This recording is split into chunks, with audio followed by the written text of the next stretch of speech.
Shalom Bapak Ibu Saudara. Oke, puji Tuhan, tentunya belum pada terima ya karena ini juga baru jadi banget. Bapak Ibu Saudara, pesan Tuhan adalah begini, tindakan yang melahirkan sesuatu. Tindakan yang melahirkan sesuatu.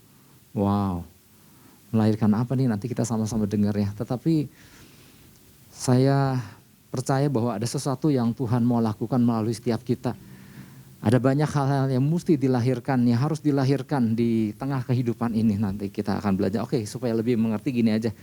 Kita buka 1 Raja-Raja 18 ayat 42. Ini menarik sekali Bapak Ibu Saudara. Awalnya juga saya nggak ngerti, tetapi mari kita tangkap sesuatu. Oke, 1 Raja-Raja 18 ayat 42. 1 Raja-Raja 18 ayat 42. Kita akan baca satu ayat ini, sebetulnya satu perikop. Nanti bisa baca sendiri, tapi nanti akan dicuplik juga. Oke, di depan sudah terpampang, 1, 2, 3. Lalu Ahab pergi untuk makan dan minum. Tetapi Elia naik ke puncak gunung Karmel, lalu ia apa? Membungkuk ke tanah dengan mukanya di antara kedua lututnya. Nah, yang jadi penekanan adalah posisi Elia yang membungkuk ke tanah dengan mukanya di antara kedua lututnya. Awalnya kan, wah, posisi apa ini gitu ya. Tapi ternyata Bapak Ibu Saudara, Tuhan mau kita menjadi pribadi-pribadi, artinya gini, orang-orang percaya. Tuhan mau hari-hari membangkitkan orang-orang percaya untuk tampil seperti Elia di masa itu, menjadi orang-orang yang mengubahkan, menjadi orang-orang yang melahirkan sesuatu yang luar biasa tentunya. Ya, pesan ini sekaligus membangkitkan tetapi sekaligus juga menegur ya. Ini yang sebetulnya Tuhan inginkan. Lahir dari kehidupan orang-orang percaya. Sesuatu yang luar biasa. Jadi pesan Tuhan awalnya saya menangkap, waduh ini apa nih, agak-agak gak ngerti. Namun apabila diperhatikan sedikit banyak ini ada kaitannya dengan pesan Tuhan minggu lalu. Ketika Tuhan bilang mau mengenyangkan kita, ketika Tuhan mau memuaskan kita, artinya Tuhan mau memulihkan umatnya, menjadi segar kembali. Ketika umat Tuhan menjadi segar kembali, tentunya ada ekspektasi. Ada sesuatu yang Tuhan mau umatnya kerjakan di dalam dia. Sesuatu yang dahsyat, sesuatu yang melahirkan sesuatu. Wow. Artinya gini, waktu Tuhan kasih kesegaran sama kita, ya saya berharap kita semua udah nangkep nih. Ketika Tuhan kasih mau memuaskan kita, bukan cuma semata-mata diri kita aja yang dipuaskan, tapi sebetulnya ada hal yang lebih besar lagi yang Tuhan mau puaskan. Ada hal lebih besar, lingkup yang lebih besar lagi yang Tuhan mau curahkan sesuatu. Ini kan ngapain nih Elia naik ke gunung dengan posisi seperti itu, apa yang diharapkan kan? Dia lagi mengharapkan ada hujan besar dicurahkan atas negeri Israel. Jadi ternyata gini, Tuhan mau curahkan suatu hujan menyegarkan diri kita, tetapi ternyata diri yang sudah disegarkan gini, mari di lingkungan, di bangsa kita maksudnya. Kalau ada Elia model gini, ada hujan yang dicurahkan luar biasa atas negeri ini Bapak Ibu Saudara. Tapi mari kita sama-sama belajar ya. Jadi di pasal 18 ini dimulai dengan, ini sebetulnya bagian akhir. Ayat pertamanya, 1 Raja-Raja 18 ayat pertama, biar ini kan saya karena udah baca, tapi Bapak Ibu Saudara kan perlu diingatkan lagi karena belum baca kan hari ini tentang hal itu. Oke. Kenapa Elia melakukan hal tadi, naik ke gunung dan berdoa kepada Tuhan dan hujan besar dicurahkan. Tapi ini semua dimulai dari, dan sesudah berapa lama datanglah firman Tuhan kepada Elia dalam tahun yang ketiga. Pergilah, perlihatkanlah dirimu kepada Ahab, sebab aku hendak memberi hujan ke atas muka bumi. Jadi kondisinya gini Bapak Ibu Saudara, bangsa Israel mengalami kekeringan selama 3,5 tahun. Jadi kalau baca di pasal-pasal sebelumnya, ada masa di mana Elia datang kepada Ahab. Jadi waktu itu Israel diperintah oleh Raja Ahab. Raja yang jahat. Raja yang tidak melakukan apa yang Tuhan ingin lakukan. Dia punya istri Isabel, kita tahu itu. Dan suatu kali Elia datang sama Ahab dan tegur. Dan dia berkata, aku akan minta sama Tuhan supaya hujan tidak dicurahkan. Dan betul aja selama masa 3,5 tahun itu, bahkan Ahab bilang jangankan hujan, embun aja gak ada. Artinya selama periode itu bangsa Israel mengalami sebuah kekeringan yang luar biasa. Sampai rakyat termasuk istana mencari sumber air sekiranya ada yang bisa ditemukan untuk mereka butuh air kan. Mereka sangat mengandalkan curahan air hujan. Dan mereka berusaha mencari sumber lain untuk bisa kasih makan buat mereka dan buat ternak-ternak mereka. Artinya satu masa yang sangat gak mudah. Sampai kalau dari pihak raja sih dia bilang gini, cari itu Elia kita bunuh gitu ya. Karena dia yang bikin Israel kekeringan. Nah oke, panjang itu. Nah sampai di ayat 42 tadi. Di ayat 42 yang tadi di awal kita baca di situ dikatakan inilah di ayat itulah masa di mana akhir daripada kekeringan. Karena Tuhan yang bilang di ayat yang pertama. Ya Tuhan bilang supaya dicurahkan hujan atas Israel kembali, atas seluruh bumi. Nah di ayat 42 ini mulailah Elia naik sama bujangnya ke atas gunung, ya, ke puncak gunung Karmel. Dan dia memohon supaya hujan dicurahkan. Dan di situ ada sebuah pergumulan yang tersendiri lagi buat Elia. Nanti di bagian dalam kita akan bahas tentang itu. Meskipun Tuhan udah bilang sama Elia, aku akan mencurahkan hujan atas seluruh bumi. Tetapi di situ ada pergumulan Elia untuk berdoa supaya ada sesuatu yang dicurahkan.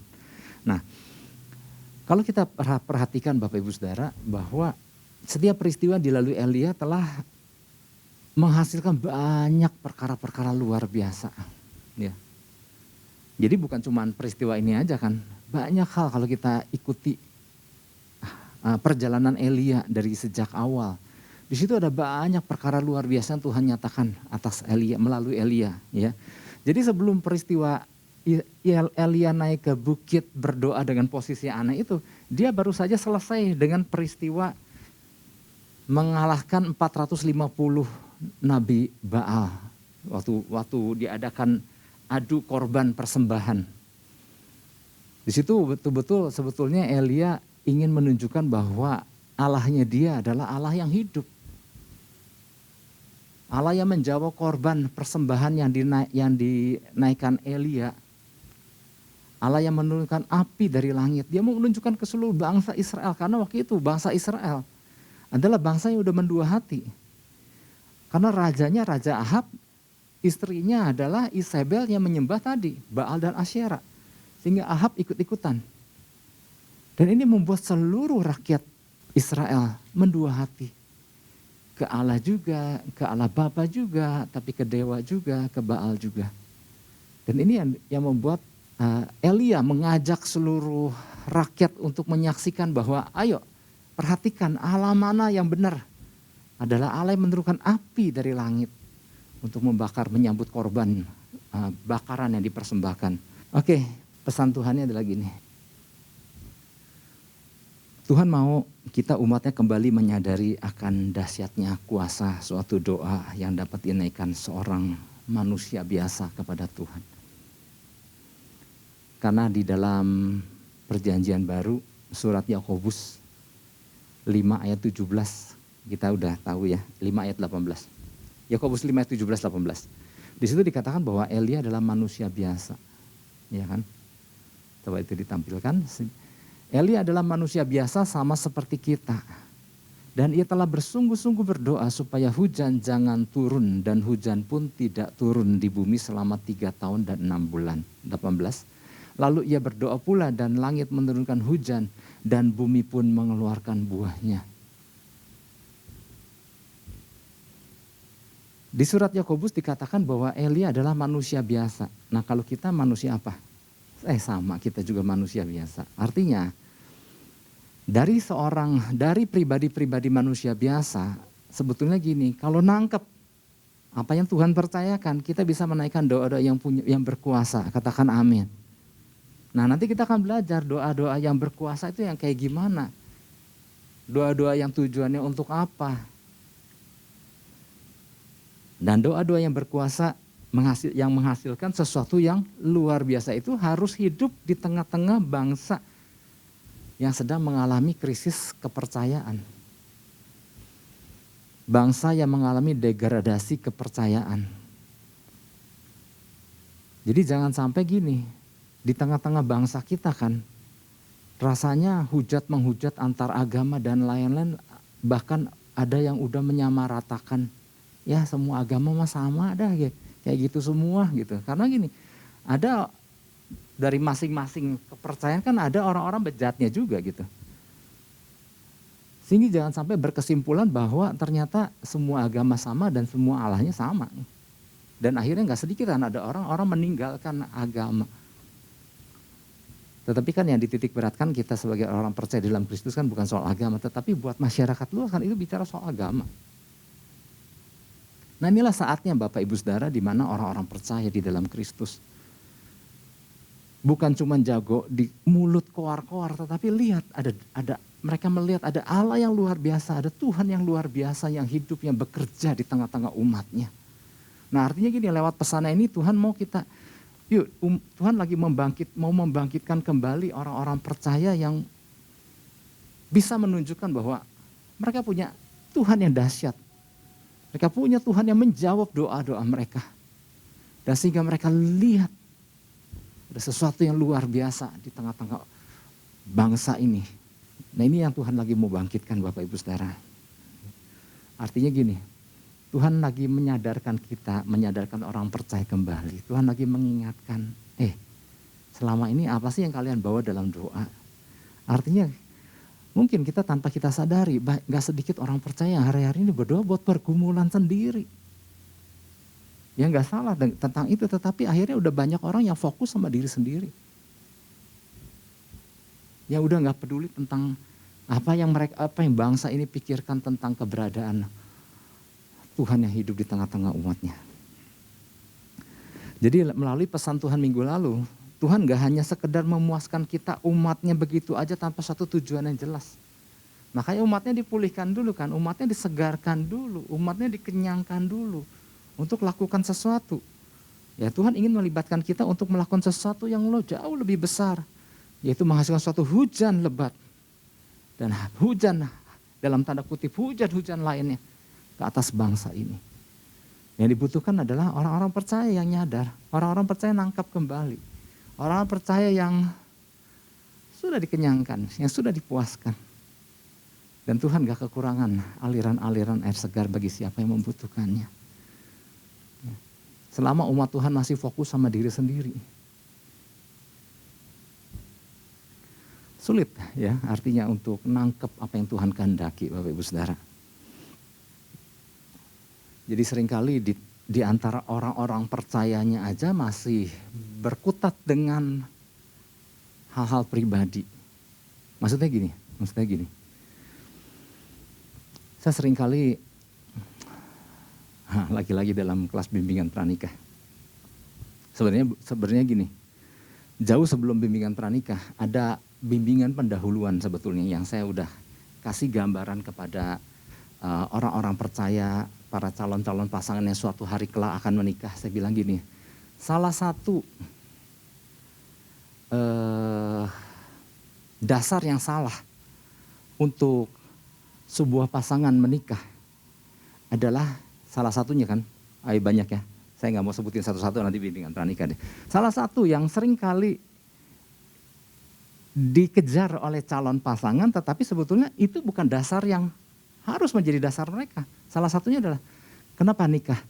Karena kami ingin bahagia. Saya bilang, kalau dasarnya ingin supaya berbahagia, bukan nikah. Nikah itu hanya untuk pasangan yang sudah berbahagia. Nikah itu hanya untuk pribadi-pribadi yang sudah berbahagia, kemudian menikah, sehingga mereka bukan hanya bisa saling membagi kebahagiaan, tetapi dua yang telah menjadi satu itu bisa berbagi kebahagiaan kepada banyak orang. Nah kalau nikah untuk supaya berbahagia, nah berapa banyak yang hari-hari ini doa-doa pasangan minta sama Tuhan, Tuhan aku minta supaya pasanganku bertobat. Sudah nangkap sesuatu. Banyak doa-doa yang dinaikkan sama Tuhan, gak salah, memang harus dinaikkan sama Tuhan, tetapi berdoanya bukan untuk perkara lingkup besar yang Tuhan kehendaki. Lingkup bergumul untuk pasangannya. Saya gak mau menjadi orang yang istri dan anak-anaknya, yuk kita doa supaya si papa sungguh-sungguh datang sama Tuhan. Jangan menjadi anak yang orang tuanya berdoa supaya anaknya bertobat Tuhan. Gitu. Artinya gini, yuk mari kita tangkap rencana Tuhan. Jangan habisin waktu buat perkara-perkara seperti gitu. Karena ada banyak hal dahsyat lewat doa-doa kita yang mengubahkan bangsa kita. Yang ngerti katakan amin. Seringkali kita masih doa untuk berkutat untuk pertobatan si orang Kristen yang seharusnya menangkap rencana Tuhan gitu maksudnya. Kita akan kehabisan waktu untuk perkara-perkara seperti itu.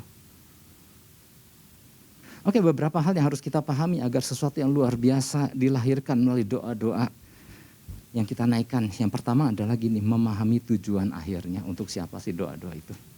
Yang pertama gini, memahami tujuan akhirnya. Kemudian ada subjudul, siapa yang dimuliakan. 1 Raja-Raja 18 ayat 36-37.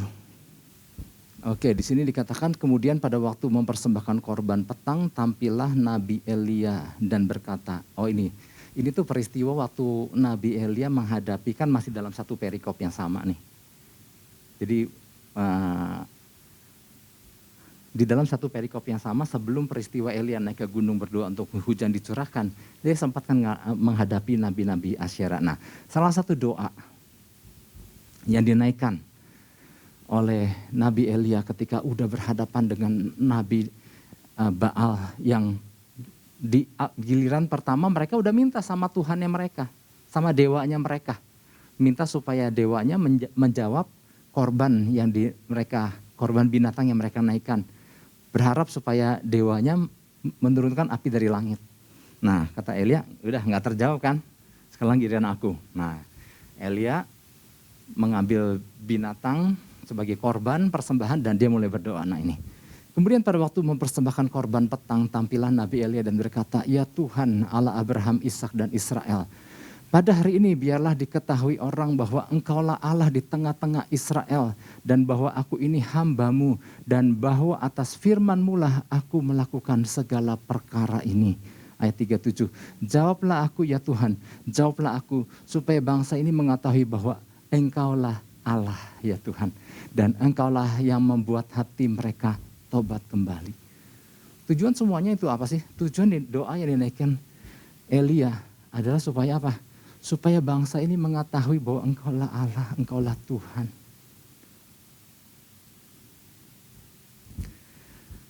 Sedangkan gak sedikit Bapak Ibu Saudara doa-doa yang dinaikkan orang-orang percaya diwarnai dengan sejumlah tujuan yang kebanyakan motivasi untuk hal pribadi. Doa untuk keinginan diri sendiri. Kadang-kadang doa-doa yang dinaikkan adalah tujuannya gini, untuk supaya membuat orang lain terkesan dengan doa yang dia naikkan. Kadang-kadang waktu berdoa aja masih mau supaya orang terkesan dengan doa yang kita naikkan. Artinya fokusnya adalah gini, bukan inti doa yang kita naikkan dengan kesungguhan sama Tuhan, tetapi apa yang orang pikirkan tentang aku waktu aku berdoa gitu. Ini kan udah tujuannya udah buyar semua. Berbeda dengan Elia. Elia punya fokus tujuan. Supaya semua orang lihat apa yang Tuhan lakukan dan mereka menyembah kepada Tuhan. Jadi kalau saya mau gambarkan posisi Elia adalah dia ada di bersama-sama Tuhan. Dia jadi berdoa untuk kepentingan Tuhan supaya orang lihat nih, aku punya Tuhan yang hidupnya dahsyat.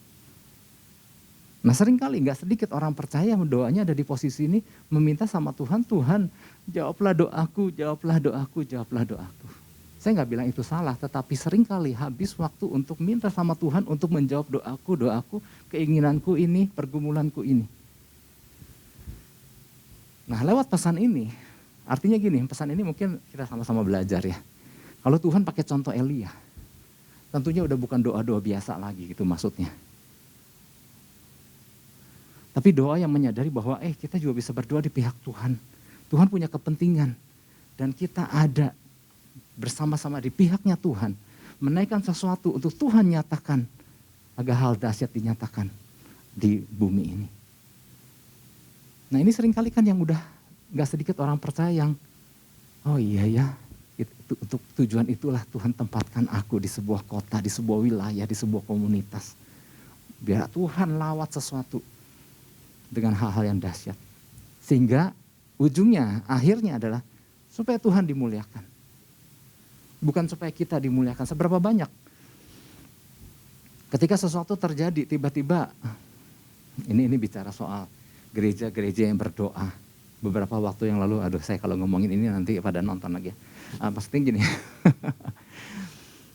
beberapa waktu yang lalu saya pernah mengikuti sebuah, bukan mengikuti ya, karena memang harus ikut itu. Dan salah satunya adalah tentang sesi tentang doa. Jadi si yang bicara ini bilang gini, bahwa kalian tuh harus ikut saya, kayak gini nih yang namanya doa nih. Kurang lebih kayak gitu. Contohnya saya, ketika saya bersama tim saya berdoa supaya perang Rusia dan Ukraina tidak jadi diadakan. Dan Tuhan jawab doa kami. Buktinya Rusia dan Ukraina tidak jadi perang. Gitu. Karena hari itu memang Rusia dan Ukraina belum perang, udah mau perang gitu. Tetapi belum apa-apa dia udah klaim bahwa hasil dari doa dia dan timnya membuat Rusia dan Ukraina nggak jadi perang. Terus besok perang gitu ya. Nah kemudian jadi gunjingan. Oh berarti hari ini mereka nggak doa kali ya sehingga terjadi perang gitu. Tetapi artinya ada kesombongan bahwa kalau sesuatu terjadi atas kota, nih gara-gara aku, gara-gara gereja kita. Saya bilang yang doa bukan gereja kita aja. Banyak orang-orang percaya yang berdoa. Tujuan kita adalah supaya sesuatu dinyatakan di negeri ini. Supaya orang lihat kita punya Tuhan yang luar biasa. Bukan karena aku. Nah seringkali kan doa menjadi ajang untuk antara, kalau dijawab itu karena aku yang doa. Tapi kalau nggak dijawab karena kalian nggak berdoa sih gitu. Berapa sering kita dengar pembicara seperti itu. Tapi tujuan daripada pesan ini adalah gini, yuk kita mulai apapun pergumulan kita. Untuk pribadi, untuk anak, untuk keluarga, untuk siapapun. Apakah salah satu mengeceknya gini, apakah akhirnya supaya ujungnya, tujuan akhirnya supaya Tuhan dimuliakan enggak? Itu untuk Tuhan bukan? Atau untuk diri pribadi, untuk kepentingan pribadi. Yesus aja, ketika dia berdoa, tujuannya apa? Kalau kita buka Yohanes 14 ayat 13, Yohanes 14 ayat 13. Dan apa juga yang kamu minta dalam namaku, ini Yesus yang bilang, aku akan melakukannya supaya Bapa dipermuliakan di dalam anak. Apa yang Yesus lakukan? Tujuannya adalah pada waktu posisi dia sebagai manusia di bumi, bukan supaya buat dia dimuliakan, tapi supaya Bapa dimuliakan. Jadi ada tujuan, ada rencana Bapa yang boleh tergenapi melalui keberadaan Yesus di bumi. Nah demikian kita posisi kita. Biarlah supaya rencana Bapa di sorga yang digenapi di bumi ini. Dan kita adalah pribadi-pribadi yang ada di pihak Bapa yang turut ikut ambil bagian. Supaya rencana Bapa dinyatakan di bumi ini, di kota kita, atau di komunitas kita. Oke itu yang pertama kali ya. Yang kedua. Yang pertama memahami tujuan akhirnya, siapa yang dimuliakan. Yang kedua memahami sikap apa yang perlu dibangun. Dan subjudulnya adalah apa yang mendasarinya. 1 Raja-Raja 18 ayat 42 bilang gini. Lalu Ahab pergi untuk makan dan minum. Tetapi Elia naik ke puncak gunung Karmel, lalu ia membungkuk ke tanah dengan mukanya di antara kedua lututnya. Oke, sebelum saya menjelaskan ini, saya pernah beberapa waktu lalu pernah bilang begini. Tanpa disadari, gak sedikit orang percaya yang bersuruh minta tolong sama Tuhan. Dan kemudian berharap Tuhan lakukan sesuatu, tapi dia pasif, gak melakukan apa-apa. Tapi sebetulnya Tuhan seringkali ingin melibatkan kita, betul kita berseru sama Tuhan. Tapi cara Tuhan menjawabnya dengan melibatkan kita karena Tuhan lagi mau mengajarkan kita sesuatu lewat sebuah perkara. Untuk lebih jelasnya gini, mungkin kita nggak bisa naik sepeda, ya ini gampang ya, lebih gampang. Kemudian kita pengen naik sepeda. Salah nggak minta sama Tuhan supaya kita bisa naik sepeda? Enggak ya, kita dalam hal ini enggak salah minta supaya kita bisa naik sepeda. Ini kan contoh. Dan kita berharap, seringkali orang percaya berharap bahwa tiba-tiba Tuhan jawab dengan tiba-tiba menjadi seorang yang bisa naik sepeda. Ternyata seringkali Tuhan dalam menjawabnya adalah gini, yuk kamu naik ke atas sepeda, kemudian belajar goes, aku yang menuntun. Sama lah ketika kita dulu ngajarin anak naik sepeda, ya buat bapak ibu yang pernah ngajarin anak naik sepeda. Anak pengen bisa naik sepeda, lalu gimana? Nah, kamu duduk di situ, papa kasih lihat ya naik sepeda. Nah, kayak gini anak naik sepeda. Dan berharap si anak bisa gitu. Enggak kan? Kita akan bilang sama anaknya gini, yuk nak kamu duduk di atas sepeda. Papa atau mama akan tuntun kamu, tapi kamu belajar goes. Nah, seringkali itu yang Tuhan mau lakukan dengan melibatkan kita. Tuhan bisa menjawab, Tuhan bisa bikin kita tiba-tiba naik sepeda, bisa nggak bisa. Tapi seringkali Tuhan mau kita terlibat di dalam proses itu. Kita rindu ada lawatan Tuhan di bangsa ini. Dan kita bilang, Tuhan lakukan sesuatu dong di bangsa ini gitu. Bisa aja Tuhan gak masalah. Tapi Tuhan seringkali mau libatkan kita untuk ikut ambil bagian di situ. Nah, Tuhan rindu memilih kita untuk menuntaskan pekerjaannya melalui doa-doa yang kita naikkan. Kita melihat itu terjadi ketika Tuhan berfirman. Nah, jadi waktu peristiwa di kisah Elia ini diawali dengan 1 Raja-Raja 18 ayat 1 ini. Aku hendak memberi hujan ke atas muka bumi. Jadi Tuhan punya kerinduan untuk memberi hujan ke atas muka bumi. Dan untuk mengakhiri kekeringan di negeri Israel ya yang udah berlangsung selama 3,5 tahun.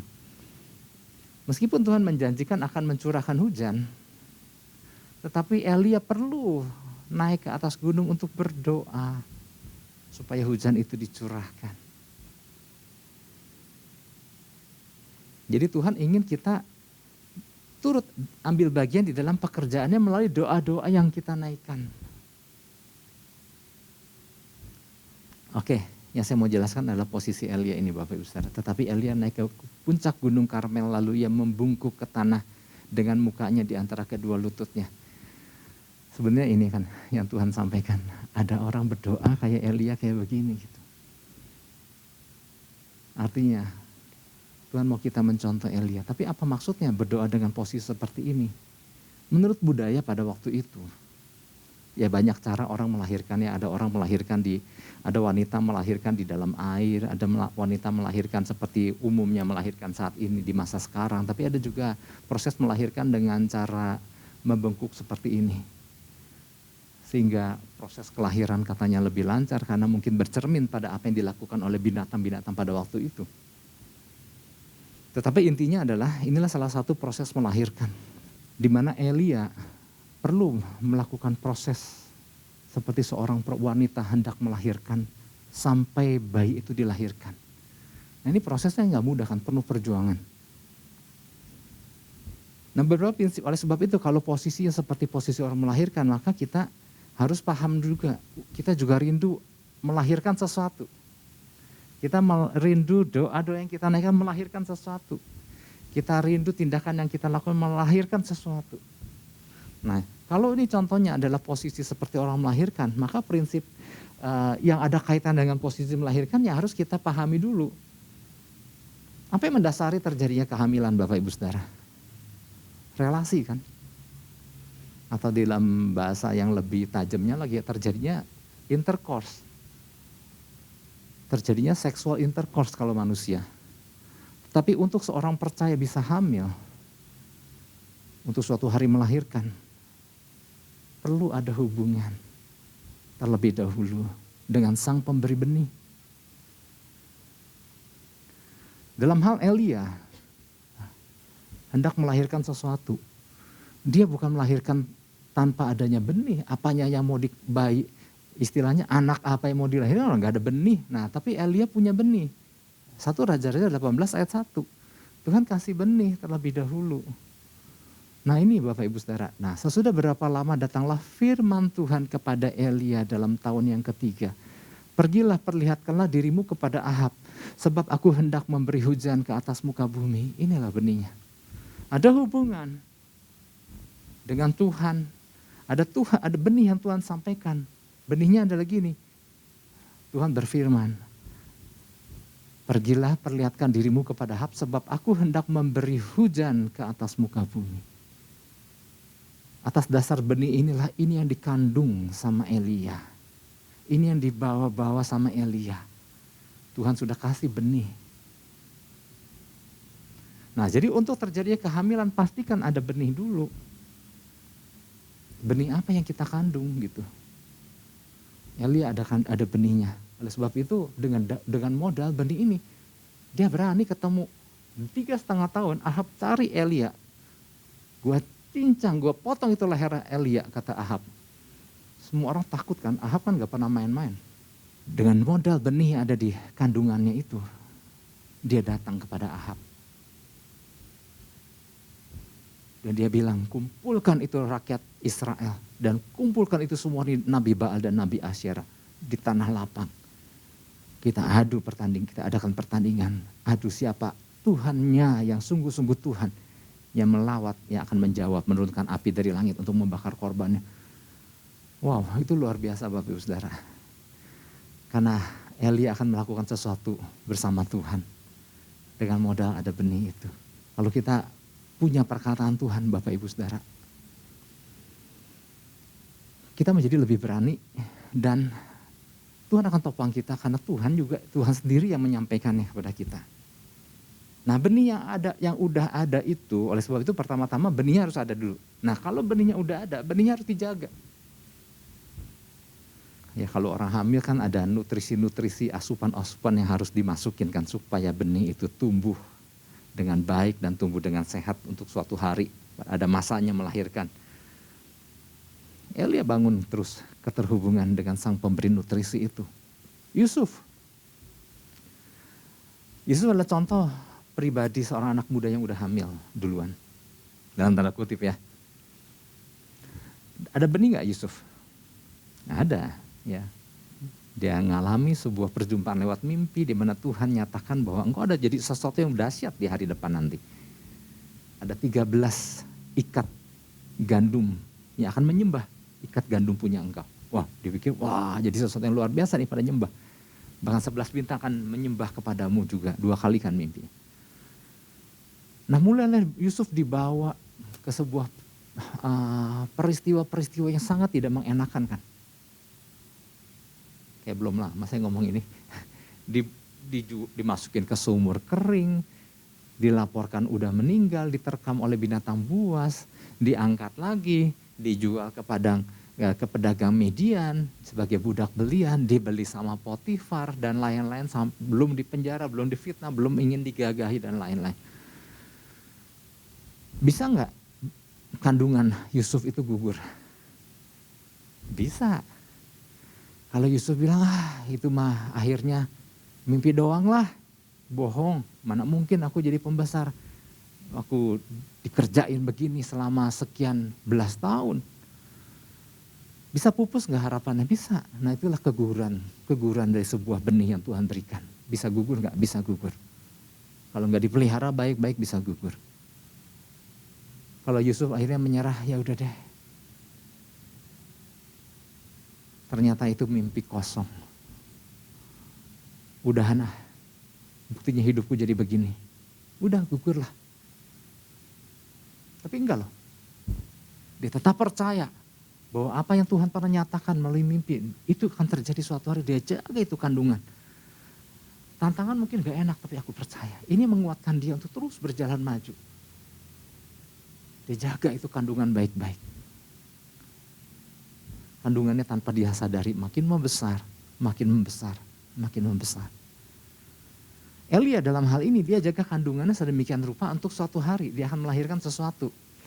Tapi Elia juga pernah ada masa dia mau menggugurkan kandungan. Karena gini, ada banyak benih yang Tuhan taruhkan di dalam hidupnya. Tapi terjadiannya selepas peristiwa ini masuk 1 Raja-Raja 18. Sebenarnya Tuhan masih punya rencana luar biasa kan Elia, melahirkan orang-orang yang luar biasa setelah dia. Tapi Elia pernah pengen mati, Tuhan pengen mati aja gara-gara diancam Isabel kan. Nah itu sebetulnya sesi yang lain di mana sebetulnya ada banyak benih yang Tuhan taruhkan dalam hidup Elia. Tapi akhirnya jadi gugur gak? Enggak ya. Tuhan kuatin lagi. Elia nangkep lagi. Jadi yang namanya benih dalam kandungan itu bukan cuma semacam. Ada banyak anak-anak yang akan dilahirkan. Ada perkara-perkara luar biasa yang akan dilahirkan terus. Nah makanya di sini poinnya adalah benih harus dijaga. Nah kemudian di saat mau melahirkan, kalau kita masuk ke Raja-Raja pasal yang ke-42, padahal udah ada benih, Tuhan juga udah bilang benih itu dijaga, disuruh naik, tapi ternyata gini, tetap ada proses kelahiran yang gak mudah. Di sini kan kalau kita lihat kan, ini kan masa-masa Elia udah mau melahirkan kan. Dia doa dengan posisinya demikian, ada kegigihan. Coba cek lagi kata Elia kepada bujangnya, naiki ke atas. Maksudnya dia udah di puncak gunung, mungkin ada naik lagi ke atas. Menghadap laut Mediterania untuk lihat ada sesuatu gak terjadi. Belum, doa lagi. Cek lagi ke atas, bujangnya naik lagi ke atas. Belum terjadi apa-apa, dia doa lagi. Contoh ini aja adalah sebuah pembelajaran buat kita. Mungkin gak sekaligus terjadi sesuatu yang kita doakan. Tapi jangan putus harapan, doa lagi. Ini dikatakan doa dengan gigih. Akhirnya ke-7 kali disuruh naik ke atas lagi, bujangnya mulai melihat ada awan sebesar telapak tangan. Tapi jangan juga diartikan secara harafiah bahwa Pak harus 7 kali ya, bukan itu. Kalau Alkitab bilang 7 artinya berbicara soal kesempurnaan tanpa batas. Berapa kali harus mengampuni? 7 kali 70 kali, 70 kali 7 kali. Jadi bukan artinya di 490-nya ke 491 gue udah gak mau ngampuni kamu lagi. Karena aku udah 490 kali mengampuni. Bukan itu, bukan main angka. Tapi berbicara 70 kali 7 adalah tanpa batas. Artinya dalam hal Elia doa. Dia berdoa sambil dia lihat apakah ada jawaban. Apakah ada sesuatu terjadi. Nah di dalam kehidupan kita Bapak Ibu Saudara, waktu kita doa karena kita punya benih, perhatikan.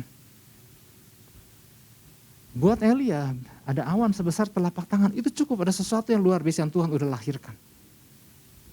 Seringkali kan cuma sekali 2 kali, gak terjadi apa, malas gitu. Udahan coret topik itu gitu misalnya. Tapi mari kita belajar sama-sama ya maksudnya. Kita belajar sama-sama bahwa butuh kegigihan untuk lahir sesuatu. Benih yang udah ditanam aja masih diperjuangkan sama Elia untuk supaya lahir tepat seperti pada saat yang Tuhan tetapkan. Dan dia ikut ambil bagian di pihaknya Tuhan untuk lahirkan sesuatu. Oleh sebab itu mari Bapak Ibu Saudara, saya juga gak berlama-lama tapi lewat pesannya ini kita sama-sama tangkap ya. Kalau contohnya Elia artinya Tuhan mau kita belajar sesuatu dari peristiwa Elia yang ada di pihaknya Tuhan. Tuhan udah taruhkan sesuatu untuk dia lahirkan. Ada sebuah statement ya dari James Banks ya. James Banks itu bilang gini, ketika kita rindu melayani Tuhan dengan setia lewat doa-doa yang kita naikkan. Seperti yang dilakukan Elia. Nah sesungguhnya kita sedang mengambil bagian dalam kesempatan yang indah dan istimewa. Karena apa? Karena kita akan melihat sewaktu-waktu akan terjadi sesuatu yang luar biasa. Dan itu bisa terjadi di depan mata kita. Jadi waktu kita ada di pihaknya Tuhan, kita nangkap kehendak Tuhan dan kita ikut ambil bagian untuk terjadinya sesuatu lewat doa-doa yang kita naikkan. Lihat loh Bapak Ibu Saudara, ada banyak hal yang luar biasa. Yang ngerti katakan amin dan beri tepuk tangan buat Tuhan Yesus, haleluya.